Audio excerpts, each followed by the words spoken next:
Thank you. 감사합니다 for giving me this opportunity to share my ideas with you. Before the beginning of my speech, I would like to ask you your forgiveness for my poor English. My English pronunciation is very Korean, so I think you have some time to struggle to understand my English.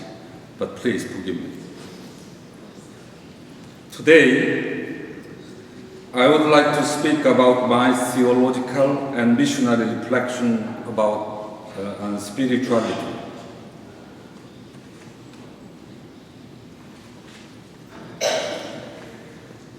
My reflection on spirituality will be related with the issue of mission-shaped church or mission-shaped spirituality. Many of you have already heard about the concept of mission-shaped church. It is an effort to restore the missionary nature of the church. It is also a recognition that our commitment into the mission of God will reform and reshape our church. The concept of mission-shaped spirituality is a new approach to spirituality, which is emerging with the concept of the mission-shaped church. My thought on spirituality is not started from the history of theological thoughts or one of giant theologians. As many of you still remember, on April 16 last year, we have experienced the tragic disaster of a ferry boat sinking. The passenger boat called Sewol left Incheon port at 9 o'clock in the evening on the 15th of April last year, and was expected to arrive at Jeju Island at noon next day. 476 passengers, including 33 crews, 104 civilians, and the 325 students and 14 teachers of one high school were on board. Those students and teachers were going toward Jeju Island for their school trip. Next day morning, around at 8:50, the ferry boat, passing through a fast-flowing waterway among the islands in the southwestern coast of Korea, suddenly started to sink. At 8:58 in the morning, the ferry boat's distress signal was received by Korean Maritime Police. At around 9:10 in the morning, television news programs started to report about the disaster. At 10:30, the ferry boat suddenly started to topple down toward left-hand side. Around 11 in the morning, the Sewol ferry is submerged under the surface of the water. 174 passengers were saved by the very slow and disordered rescue operation. But 304 passengers, including 250 high school students, suddenly disappeared under the surface. For more than 2 hours, until the boat was eventually sunken to the bottom of the sea, some passengers and students who were inside the sinking ferry had exchanged text messages with their parents, families, and friends. The urgent and pressing situation inside of the sinking ferry was known to their intimate friends and families.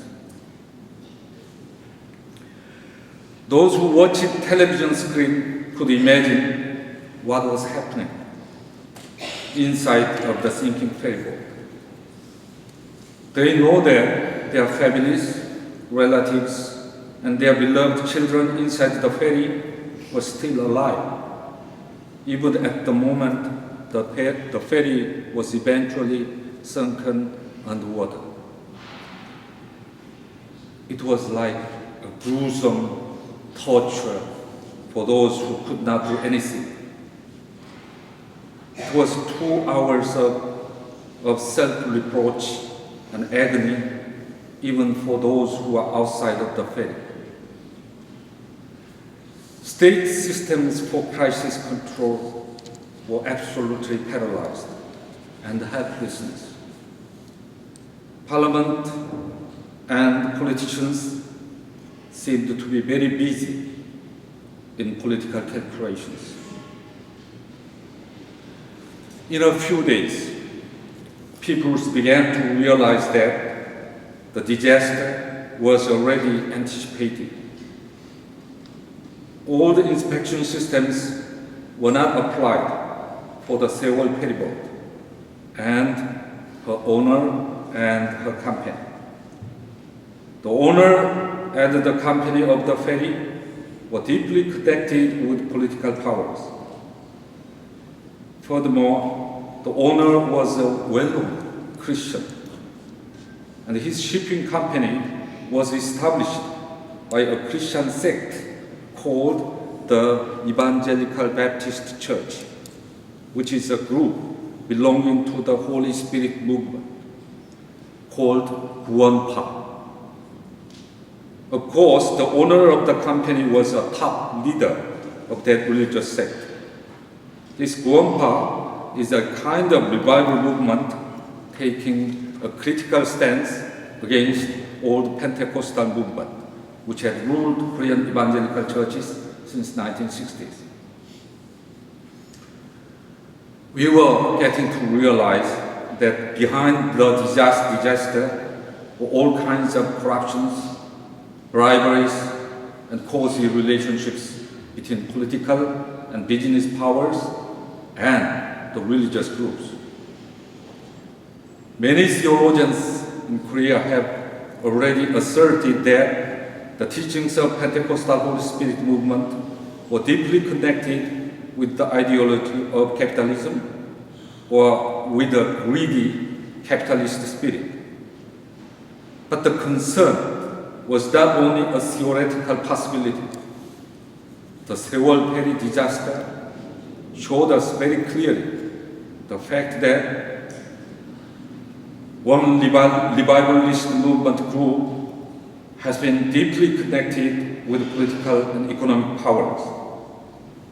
It looked like to see a monster who had been grown up in the collusion of a distorted Christian spirituality and greedy capitalism. We have seen the true face of so-called 1+2 gospel, salvation plus health and prosperity gospel. This 1+2 gospel is exactly connected with the spirit of the industrialization of Korea. If the industrialization or modernization was a national project, the 1+2 gospel was the spirituality for individuals who had to survive in the capitalist market economy system. Of course, it is true that the 1+2 gospel contributed for church growth in Korea. It is a theology by which many Korean megachurches have been made. But the 1+2 gospel represents a spirituality which has ruled our way of life during the period of rapid industrialization.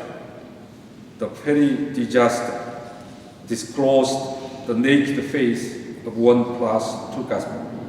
It demanded us to reflect critically our way of life continued for more than half a century. Is it right or not to continue the way of life we have kept in the hope that industrialization, economic development could solve all the problems of our life. Then, how did Korean society and churches respond to the disaster? Very sadly, Korean society and churches were helplessness, even in the process after the disaster. From the beginning, government tried to mislead the nature of the disaster.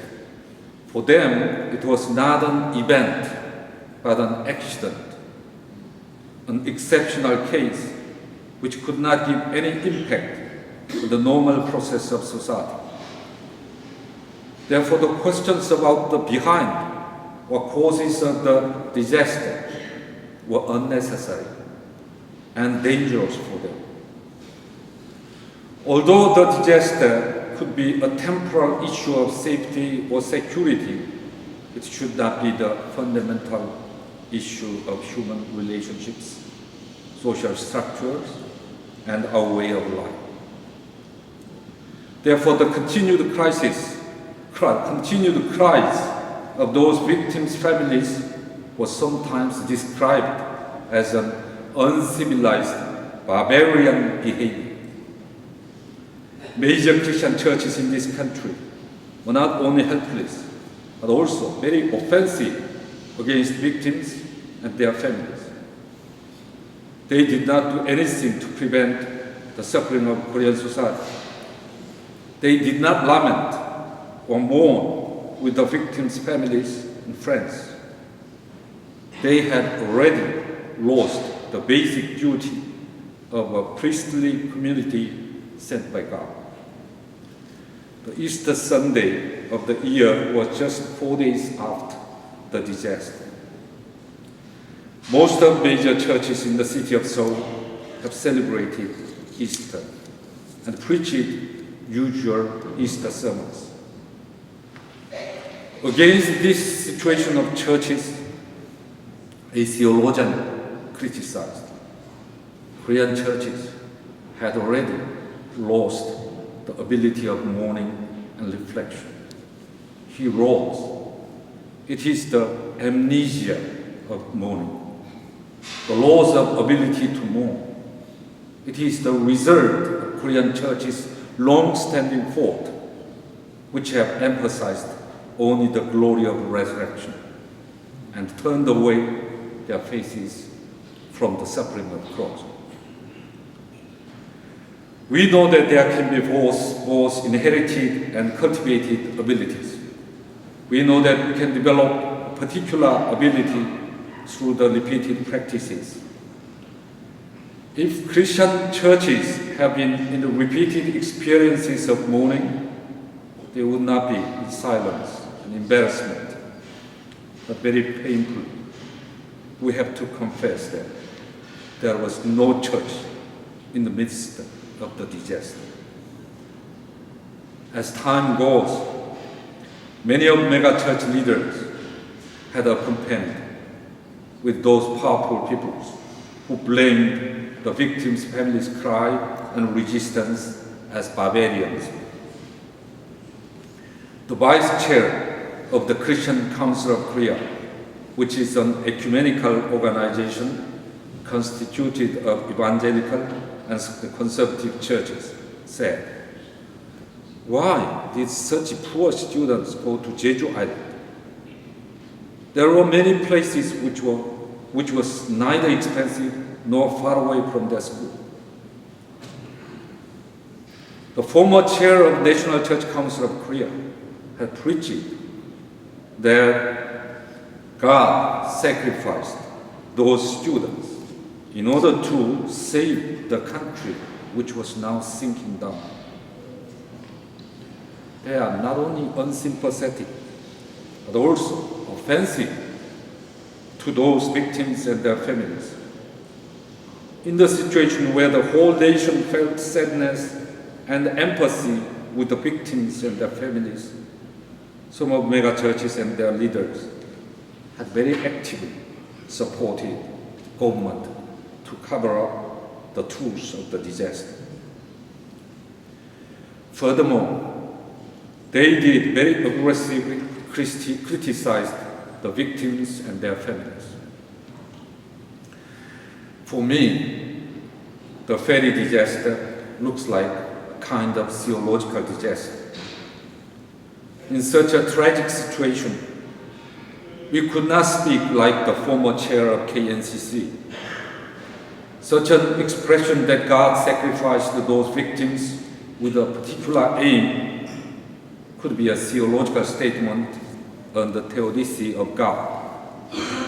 But I'm sure it was another violence against those victims' families who cry even now for the truth of the disaster, because it forces them not to search for the truth of the disaster, but to accept the situation as an unavoidable destiny. The disaster made a situation in which all the theological explanations about God's existence and power become useless. It seemed to be an experience of the absence of God. It reminded me of the Jesus disciples' experience of the empty tomb. How can I talk about God in such a situation of absence? In the midst of disaster, what he could do was only the effort to feel together with those victims and their families. We just cried with them. Although they were not our families and friends, we could gradually get to recognize that my own individual life has been deeply connected with them in the lives, sufferings and struggles of those victims and their families. We just listened to their cries and cried with them, except that there was nothing we could do. Although we did not give up our thinking about God, we could not speak on God who exists over or outside the disaster situation. What shook us and awakened us was just the cries of the victims, families, and friends. Their cry looked like God's invitation for us to the deeper and wider relationships with others and with God. Jesus himself went to the cross. On the cross, Jesus himself became the absence of God and the absence of God's power. Furthermore, he became the people's cry itself in his last words, Eloi, Eloi, lema sabachthani. Here we see the real depths of his mercy and his compassion to cry and feel together with people. However, he was not locked in the tomb. He went among peoples. The story of Jesus, who in the end became the story of people, now became their own stories. They had lived and shared the memory of Jesus Christ on the cross.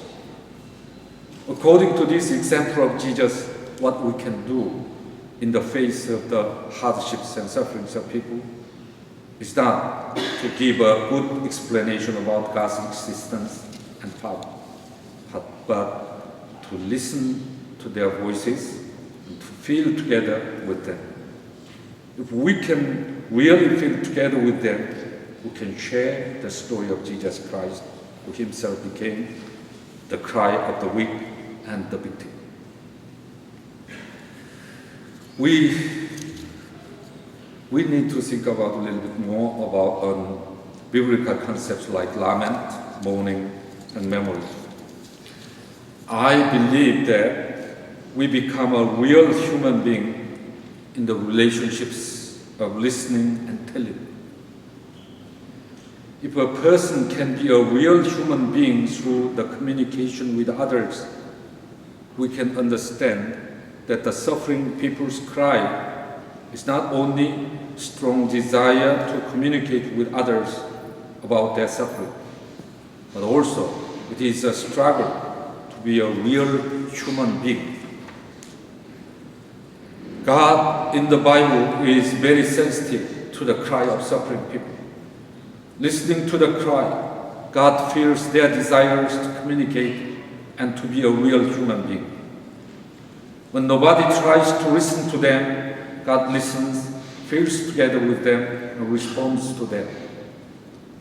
The oldest form of the Israeli confession of faith, which is written in the book of Deuteronomy, shows us the image of the most merciful God. When the Egyptians treated us harshly and afflicted us by imposing hard labor on us, we cried to the Lord, the God of our ancestors. The Lord heard our voice and saw our affliction, our toil, and our oppression.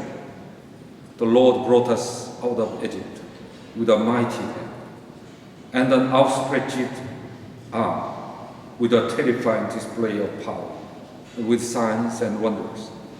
This is God, who are listening and responding to the cry of Israelites. And God who empathically feels together with those suffering Israeli people. In the Bible, the words like mercy and compassion are the terms to describe God's attribute of listening to the cry of suffering people and feeling together with them. The words were originated with the Hebrew word lahum. Biblical scholars explain that the Hebrew word lahum is a form developed from the noun form lehem, which means womb or uterus. They think that the abstract words like mercy and compassion had been developed from the physical image of female womb. Through the womb, mother and the baby inside her womb feel everything together. Well-known Old Testament theologian Phyllis Trible wrote, "The womb protects and nourishes, but does not possess and control. It yields its treasure in order that wholeness and well-being may happen. Truly, it is the way of compassion. As mother feels together with baby, merciful, compassionate God feels together with the suffering and crying people and protect them and nourish them. Jesus also listened to the cry of suffering people and responded to them. When Bartimaeus, son of Timaeus, a blind beggar of Jericho, cried out, 'Have mercy on me,' when nobody wants to listen to him, but Jesus listened to him. When Jesus heard the cry of the father whose son was possessed by evil spirit, when Jesus met 10 lepers asking his mercy, he responded in exactly the same way. Jesus was one who can most sensitively listen to and feel the cry of suffering people. Epistle to Romans shows us the Holy Spirit who is lamenting and groaning with us and with all the creatures. Epistle to Romans chapter 8, verse 26 says like this: the Holy Spirit is described like this. In the same way, the Spirit helps us in our weakness. We do not know what we ought to pray for, but the Spirit Himself intercedes for us with groans that words cannot express. The Holy Spirit is God who is listening, feeling, and groaning with the suffering people and all the creatures. Creatures have not words to express. The sigh or groaning is only language to express their suffering. Those who are in the suffering and hardship are also groaning and crying, particularly in the situation that communication is stopped and the words are not enough to express their suffering. In that situation, Holy Spirit is God who become their voices and prayer. When people experience a critical moment that the hardship of their life overwhelms all the possibilities of hope, they cry to heaven, saying, "Have mercy upon us. Have mercy on me." On the borderline between the abyss of self-destruction and the hope of a new life, the cry for someone who can listen to their suffering and struggle, they cry for someone who can listen to their voices. Our God is most sensitively responding to the cry. From the Perry-Fort disaster, we are now learning that the lamenting, crying, weeping with weak or victims have a great power to make them move toward hope from desperation. Furthermore, I think crying, feeling together with the victims and their families seem to have very important meanings for all. It was a process in which all of us did our best to remember the disaster. It is a process in which we, all of us, are making a common memory on the disaster. The stories of victims and their families were met with our own stories. All the stories have developed into a common memory. In that common story, the new meanings of life have been revealed for all the peoples who are related with the disaster. As we cry and feel together with victims and their families, we participate in the process of making a common memory. I believe this new and common memory about the disaster can be realized through the radical transformation of our way of life. Even in this moment, to remember the ferry disaster is with our decision to transform our old way of life. When we understand compassion in the sense of crying and feeling together, the movement started from compassion. Is moving toward memory making and eventually to the transformation of our life and society. Therefore, the compassionate relationship with suffering people is the starting point of the process of transformation. The compassionate relationship with others is just a spirituality, crying and feeling together with the weak and the victims. Let us move to mission, how to restore the missionary nature of church. We know this is a very urgent and important question. Once I have read President Bishop's speech. She emphasized about how to restore our missionary heart in the church. I was very moved by that speech. We all of us know that this is a very urgent and important question. One of the responses to this question is the concept of mission-shaped church. Mission-shaped church comes from a critical reflection on a conventional attitude on mission, so-called church-shaped mission. It is a suggestion that we have to let our mission experiences make the new shape of church, in the same way as the first Christian churches had emerged from the missionary experiences in the changed circumstance.